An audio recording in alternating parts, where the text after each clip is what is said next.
CBC News has heard the stories of at least a dozen women who say they've been assaulted or harassed sexually by taxi drivers in Montreal. Now, we spoke with one woman, Andrea, who says a couple summers ago she hopped into a cab after a few drinks at a bar with some friends. She said everything seemed fine at first. They were heading home when she says she noticed the cab driver started to unzip his pants. She says that's when he reached behind her and started to touch her. She was able to get out of the cab. She was able to make her way home, but Andrea says she's never felt comfortable getting into a cab ever since. Now, we've agreed to not broadcast Andrea's last name to help protect her identity.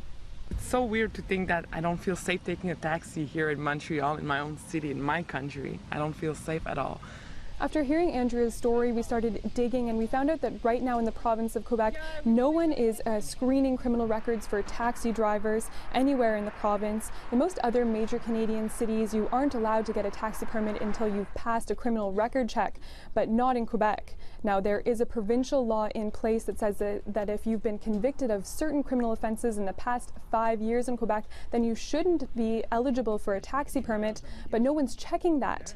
Montreal city officials say, in fact, they admit that the law is vague about who should really be responsible for enforcing that law.